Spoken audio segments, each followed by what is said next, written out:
hari-hari ini juga ada banyak ibu-ibu, bapak-bapak, orang tua yang lagi pusing sama anaknya. Katanya anak zaman sekarang itu kan beda zaman kita-kita dulu yang manut aja, iya pak, iya ma, gitu ya. Pokoknya nggak bisa bantah gitu. Kalau bantah dimarahi, dihukum. Tapi anak zaman sekarang kan kritis ya, bahasa positifnya kritis. Kalau bahasa negatifnya mungkin suka bantahan gitu ya. Nggak bisa gini, ya kan? Melawan lah istilahnya dalam dalam bahasa yang lebih negatif itu. Anda nggak pernah ngalami itu ketika anak-anak usia-usia puber, remaja kan suka kayak gitu ya. Maksudnya dia pengen tampil beda, dia nggak pengen ada di bayang-bayang orang tuanya, dia punya sebuah sikap yang berbeda, dia punya pandangan yang berbeda gitu, yang kemudian Pasti diterjemahkan ya, menjadi nakal. pastilah setiap anak-anak dalam pertumbuhan mereka dari umur 5 tahun aja sudah mulai bantah kan. Nanti Betul. tambah umur, bantahnya lain lagi. Kalau sekarang bantahnya bisa pakai ayat. Oh, pasti karena anak pendeta ya. Bantahnya pakai ayat. Bantahnya bisa pakai ayat sekarang, lebih pinter ini. Wah, wah, wah. Nah, lu kalau nggak tapi kayak gitu gimana tipsnya, Bu Ruth?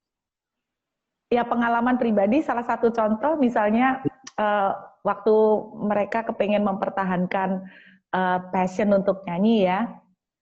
Terus namanya orang tua terus terang kadang-kadang kita tuh berpikir realita, penyanyi itu mau dibayar berapa sih gitu kan. Terus lu mau nyanyi di mana? Lu kalau nggak laku ya apa lu mau nyanyi di pub atau di kafe kan gitu ya. Terus atau mentak-mentak jadi guru nyanyi. Apakah karirmu sampai di sana gitu loh. Iya kalau berhasil kayak penyanyi-penyanyi hebat. Kalau enggak, itu dalam otaknya pikiran kita sebagai orang tua worried ya. Nah, ketika saya sempat ngomong sama anak tentang kekhawatiran saya, jawabannya anak saya gini, Mami, tidakkah Mami itu percaya kalau kita tuh sungguh-sungguh melayani Tuhan, Tuhan akan pelihara kita. Nah, lu kalau digituin gimana? Kena deh, kena sendiri. Biasanya ngotbahin orang, sekarang dikhotbahin anak ya. Iya, bener juga sih, yang dia ngomong bener juga. Jadi terus terang waktu itu aku sampai speechless, nggak bisa jawab sih Pak Gideon, tapi aku cerita akhirnya aku berusaha bercerita dari pengalaman pribadi bahwa sejauh ini memang pemeliharaan Tuhan itu luar biasa. Tapi aku ngomong sama begini, tetapi seandainya kamu tuh mempunyai 1 degree, kamu itu akan punya potensi untuk bisa berbicara dengan audiens yang lebih besar lagi. Misalnya kamu ngomong sama orang-orang yang dalam tanda kutip cendekiawan atau whatever, kamu punya nilai plus gitu loh. Jadi itu sejujurnya komunikasi yang paling penting sama anak, dan saya sama anak-anak saya itu bisa berjam-jam membahas cuman karena future karir. Saya masih ingat Pak Gideon, saya sama suami sampai kita sepakat, ayo kita ajak anak-anak ngomong soal ngarahkan karirnya mereka ini mau jadi apa gitu loh. Karena sampai anak-anak SMA itu banyak sekali kalau ditanya, kamu pengen jadi apa? Nggak tahu. Betul kan Pak Gideon?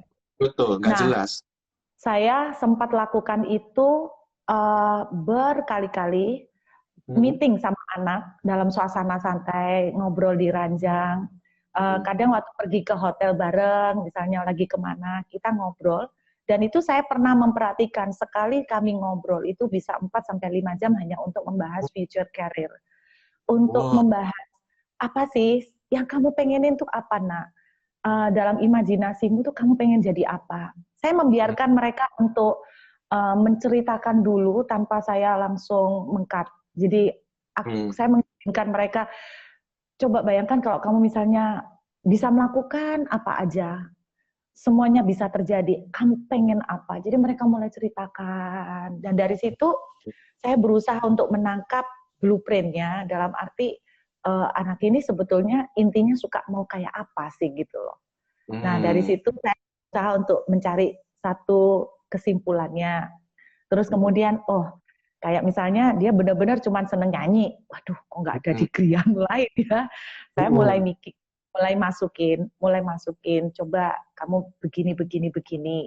Nah, kayak mama begini, misalnya mama punya keahlian begini, mau ndak mau nanti kalau ketika mama berbicara kepada orang-orang yang dalam tanda kutip lebih lagi, mama bisa punya uh, kapasitas itu bisa diperluas tanpa mengurangi urapan dari Tuhan. Jadi artinya ada orang-orang yang lulusan SD juga diurapin Tuhan, tapi kita tidak ada salahnya kalau kita tuh menyediakan bejana yang lebih besar. Kalau bejana kita lebih besar, Tuhan bisa curahkan blessing dan kemampuannya lebih besar lagi.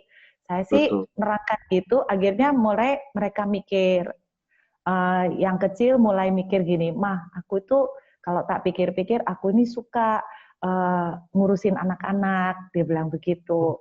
Nah, saya diarahkan, ngurusin anak-anak itu maksudnya kayak apa? Anak-anak yang kayak berkebutuhan khusus atau gimana. Enggak, mah aku pengen ngobrol sama mereka begini-begini. Dari situ akhirnya ngarang-ngarang sampai masuk ke penjurusan speech pathology, Pak Gideon. Ya. Itu lebih ke pendidikan sih ya kalau speech pathology itu ya, mungkin ya. Iya, jadi ya memang butuh waktu komunikasi berjam-jam sama mereka sih. Ya.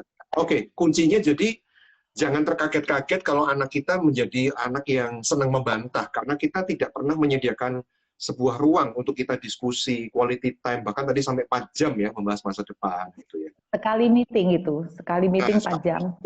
Ya. Dan itu kan sekali meeting nggak langsung dapetin anak gue maunya apa sih gitu. Keinginan apa sih gitu loh. Itu nggak bisa langsung ketemu. Itu berjam-jam berkali-kali Pak Gideon. Berjam-jam berkali-kali hanya untuk ngurus future masa depan, maksudnya dalam hal tadi pendidikan ya. Belum ngurus pasangan hidup nantinya. Oh iya, makanya. Saya belum sampai ke sana. Belum sampai ke sana ya. Tapi kan mesti bersiap-siap juga tuh kayaknya tuh.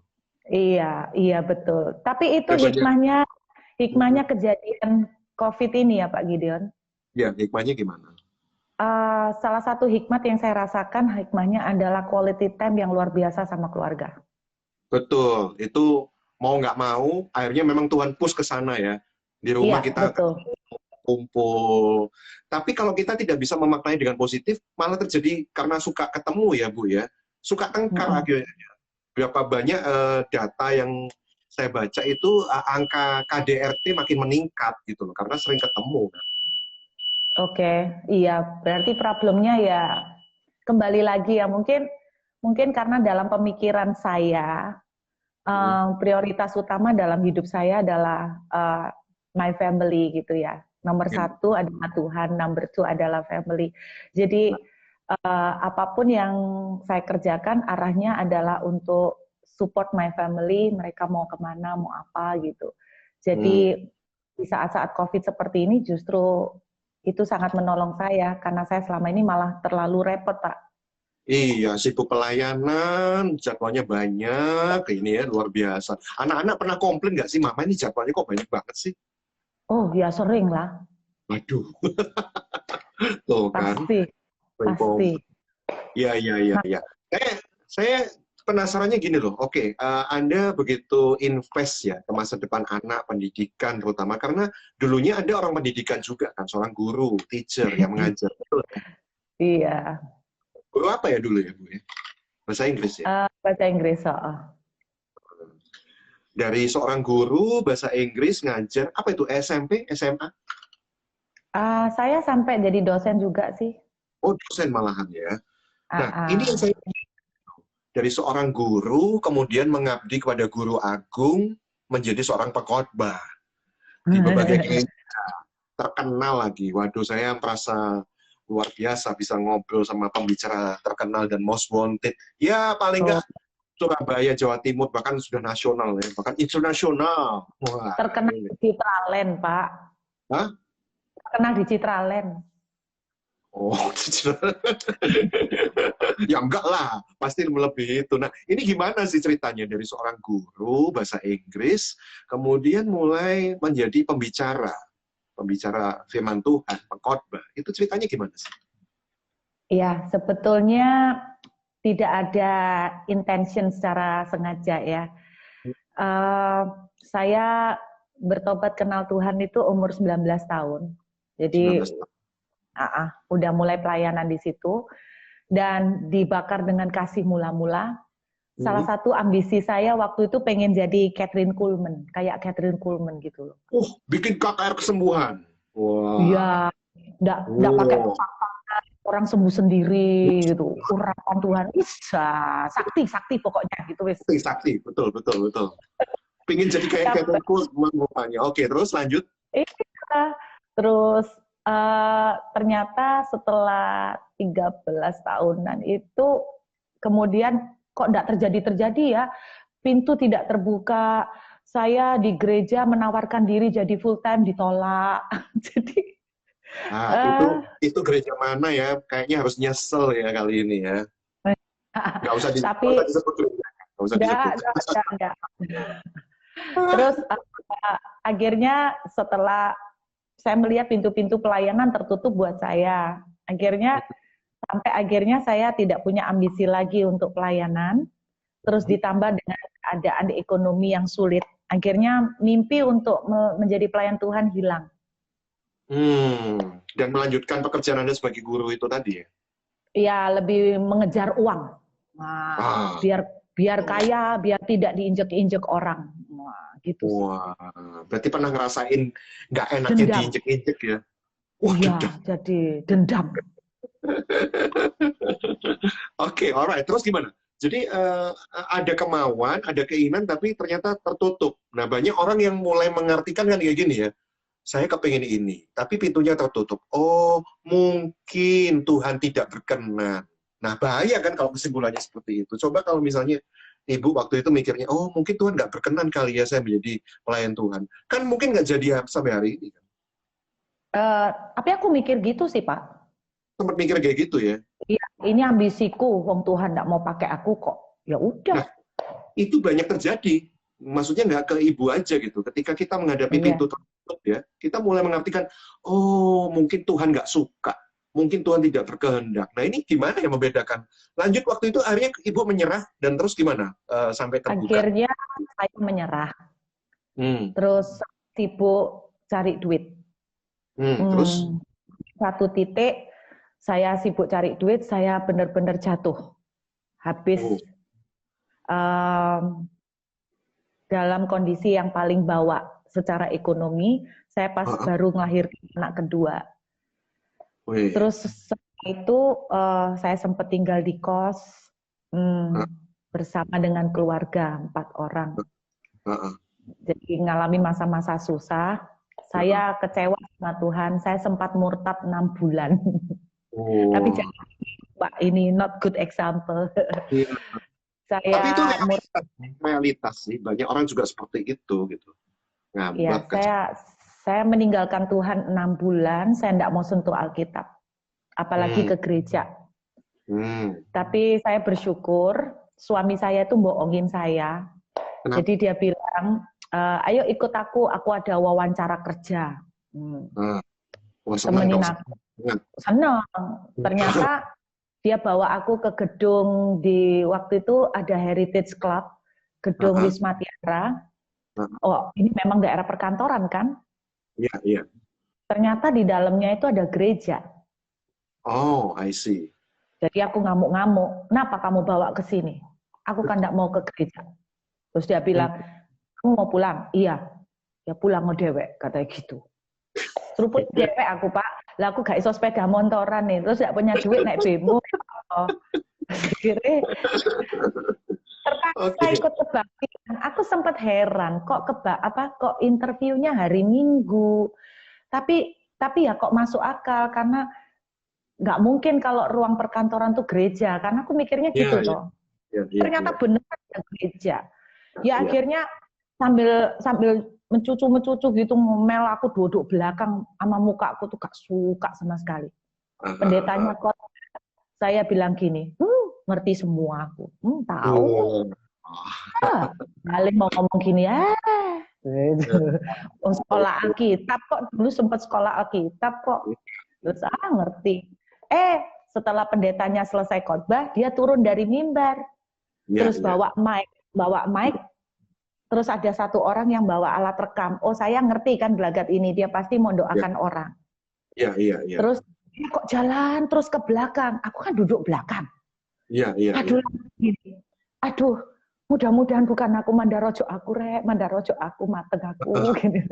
Ini lagi nubuatin pakai mic didengar no orang. Wih, aku ya Pak ya. Ya, betul betul. Kok hampir sama Bu ya? Kisah kita hampir sama sih Bu. Saya juga kayak gitu awal-awalnya. Oh iya. Iya. Aku kan malu Pak. Ikut iya, buka wayai murtad ya. Pas lagi murtad iya, iya. Betul betul. Terus didatengin.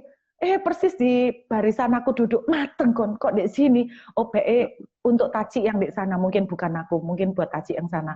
Mudah-mudahan ojo aku, mudah-mudahan jangan aku. Dadakno pendeta nih masuk, Pak Bella nih masuk melalui beberapa orang. Tangan langsung ditaruh di kepalaku. Ya wes aku nggak bisa berkelit.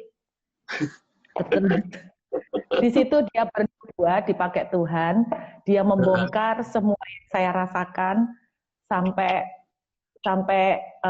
saya tidak tahan, saya nuangis dari tadi yang tadinya malu, aku sudah tidak pusing, malu-maluin ya apa. Terus satu yang dia bilang, kembalilah kepadaku, nah katanya gitu, Tuhan ngomong kembalilah kepadaku, aku akan memulihkan kamu, aku akan memulihkan kamu. Aku tuh seorang bapak tidak pernah punya rencana untuk menyakiti anaknya. Aku nuangis Pak. Pulang dari situ, aku masuk kamar, untuk pertama kali aku manggil kembali Tuhan, dan aku memanggil dia Papa. Baru kali itu aku ngerti hati seorang Papa, Father Heart itu aku baru ngerti tahun itu Pak. Jadi sebetulnya kalau dibilang kelahiran baru yang benar-benar itu, ya tahun itu Pak, sekitar tahun 2005 itu. Itu benar-benar kelahiran baru yang ya enggak tahu lah, mungkin mengalami beberapa kelahiran baru ya, tapi itu benar-benar transformasi buat saya. Dan di situ saya mulai ngerti hati Bapak itu seorang papa. Kalau lihat anaknya tuh nggak bisa makan, wong dia aja rela memberikan nyawanya gitu loh. Jadi dari situ akhirnya cara doa saya mulai berubah Pak Gideon. Saya mulai ngomongnya gini, Tuhan, saya tahu saya salah, selama ini ternyata saya menderita bukan karena Tuhan yang membuat saya menderita. Saya tahu Tuhan itu baik. Kalau Tuhan lihat saya sekarang ini susah, tidak bisa makan, saya tahu Tuhan pasti nangis, bahkan Tuhan rela memberikan dagingmu untuk saya bisa makan. Jadi doa saya sudah beda dengan sebelumnya. Kalau sebelumnya kan, Tuhan kamu tidak adil, aku udah pelayanan, kenapa kamu tidak tolong aku, kenapa aku begitu susah. Jadi ada berubah cara berdoa, tadinya tidak mengerti hati Bapa, sekarang ngerti. Jadi seperti itu Pak Gideon. Akhirnya di situ berubah, 3 bulan kemudian sesuatu terjadi. Tiba-tiba ada orang telepon. Intinya dia itu cari pembicara karena kehabisan stok. Oh, I see. Karena dia cuma bisa ngundang pembicara Surabaya, kalau pembicara luar dia enggak mampu untuk akomodasi. Jadi pembicara Surabaya sudah kehabisan stok. Terus dia tuh tanya temennya, lu punya kenalan nggak yang bisa khotbah? Terus dia ngomong, ada, tapi dia nggak pernah khotbah di mimbar, dulu cuman khotbah di kelompok-kelompok kecil. Udah dia nggak apa-apa, sini kasih saya nomor teleponnya. Gitu ceritanya Pak Gideon. Jadi sebetulnya aku ini boleh ya ketiban rezeki lah dari Tuhan. Bukan karena aku bisa, tapi karena ya ketiban kemurahan Tuhan lah Pak. Ya, ketiban anugerah yang luar biasa itu ya. Betul. Apa yang tidak mungkin akhirnya jadi mungkin. Gitu. Iya, dan itu saya paling ciami itu. Khotbahnya paling ciami? 15 menit. 15 menit itu saya ngomong gini, saudara saya ini sebetulnya enggak mau khotbah, saya ini super. Jadi kalau ada saudara yang hari ini sumpek kayak saya, yuk kita sama-sama berdoa minta kekuatan Tuhan. Aduh, aku dibimbing cerita kesumpekanku Pak Gideon. Aku enggak diundang lagi ya, emangnya gue pikirin gue enggak pengen pelayanan kok. Orang ini ditelepon sama temennya yang punya persekutuan doa. Temennya ini sama kehabisan stok. Dia tanya, lu punya enggak pembicara yang bisa diundang di Surabaya? Oh, kemarin aku baru ngundang. Bagus. Saya bilang gini, apa nih sing bagus? 15 menit cerita tentang masalahku, kesusahan hidupku, curhatku. Itu Oke, dan oke, oke. saya tahu hanya karena kemurahan Tuhan, Pak. Iya, iya, iya, iya, iya, iya. Asik ya. 15 menit enak curcol plong, dapat berkat lagi habis gitu ya. Dapat Oke, berkat oke, oke. ampo dah. Iya, iya. Oleh angpo mana? Wah, ini luar biasa. Oh, Ini ada yang ampone ada tanya kenapa ta. Bu? Enggak, ini Angpone ada itu ada di Anton kuburan. Sinatran. Terima kasih Bu Ruth. Dulu pernah mendoakan saya di persekutuan doa kantor waktu saya dalam pergumulan. Thanks katanya Bu Ruth. Ya, ya, Oh, ya. itu puji Tuhan, Kenapa? semua untuk Tuhan. Ya. Ari Kem, kenapa ya? Baru lihat wajahnya Bu Ruth aja kok sudah adem banget. Apalagi dengar suara Bu Ruth berkhotbah sampai diberkati, Tuhan Yesus memberkati katanya. Oh, itu. Nah, Nah, sekarang lagi adem, Pak. Di sini 8 derajat. oh, 8 derajat. Ya, banyak Ya, ademnya transfer itu. ya, ya. Roni Winston, Shalom juga ya. Selamat malam semuanya. Kita lagi ngobrol sama Ibu Ruth Julia. Bagi yang belum kenal, perkenalkan saya juga Arek Surabaya. Yang juga bisa kenal dengan Ibu Ruth Julia ya. Nah, Bu Ruth, jadi waktu itu tidak mungkin kan seorang bapak yang baik merancangkan sebuah hal yang tidak baik, bahkan dikatakan bapak yang baik mana ada sih yang memberikan ular bagi yang meminta daging, Iya, makanan, kan, ya iya kan? itu yang saya Pak sejak itu. Tapi banyak masalahnya orang yang mulai mengartikan juga, nggak tahu ini apa ya, sok ngeroh atau pandangannya sudah memang ke arah sana bahwa penderitaan datangnya dari iblis. Karena ya itu tadi, bapak yang baik nggak mungkin ngeluarin sebuah peristiwa yang tidak baik. Jadi kalau peristiwa yang tidak baik, itu pasti bukan dari bapak yang baik. Itu pasti lawan katanya dari setan, iblis. Makanya setiap penderitaan kemudian ditengking. Penderitaan bisa dalam hadir wujudnya penyakit ditengking dalam nama Yesus, penyakit kau keluar gitu. Padahal di sisi lain Tuhan pernah mengatakan bahwa kenapa seseorang itu sakit supaya pekerjaan Tuhan dinyatakan, kemuliaannya dinyatakan, gitu kan? Misalnya penderitaannya nggak ada duit, dalam nama Yesus aku tengking kemiskinan, resesi. Wah, padahal di sisi lain mungkin Tuhan sedang menguji di tengah. Tadi Ibu bilang kan, waktu mengejar uang juga kan, akhirnya jatuh kan, gitu loh. Nah, ya, betul, Pak. Kalau Ibu memandang gimana? Memandang tentang arti penderitaan ini gimana? Kalau pengalaman yang saya alami sejak tahun 2005, sejak itu memang saya sangat yakin Pak Gideon bahwa seorang bapak itu tidak pernah ya, dia itu dengan sengaja memberikan penderitaan kepada anaknya. Betul, betul. Tapi kalau mendidik pasti. Kalau memberikan penderitaan itu beda. Nah, banyak dari kita mencampurkan antara mendidik, dididik, dan menderita. Nah, kalau bicara tentang penderitaan, saya sangat yakin memang sejak Adam dan Hawa jatuh dalam dosa, seluruh bumi sudah mengalami kutuk akibat dosa. Betul. Penyakit, kematian, penuaan, semuanya kan akibat dosa. Perzinahan dan sebagainya itu kan dosa semuanya. Nah, jadi memang saya yakin salah satu sumber dari penderitaan itu memang iblis. Tapi tidak semua juga karena iblis, karena salah kita dewek. Contoh misalnya nih, orang, misalnya hamil nih di luar nikah, dimaki orang, dijelekkan, dicibir, dia menderita kan? Tapi bukan Tuhan yang kasih penderitaan itu. Juga bukan dia yang cari masalah sendiri, gitu kan. Terus kita gitu mau ditengking ya nggak bisa, ya harus dihadepin. Kan gitu. Nah, ada orang penderitaan keuangan karena banyak utang. Nah, sekarang pertanyaannya gini, kenapa lu kok bisa banyak utang? Ya karena salah kita sendiri juga kan.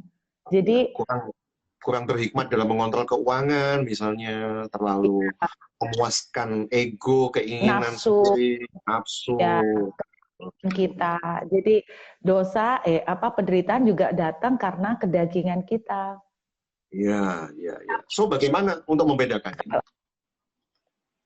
Nah, kalau kita dari pihak luar, kita tidak bisa gampang-gampang menghakimi orang. Misalnya itu gini ya, tuh. Heeh. misalnya gini Pak, ada orang Hmm. sakit, pasti kebanyakan kita nih kadang-kadang gini loh, lu bikin dosa apa lu? Betul, betul. Ayo coba, lu nggak bayar perpuluhan kali, makanya sakit.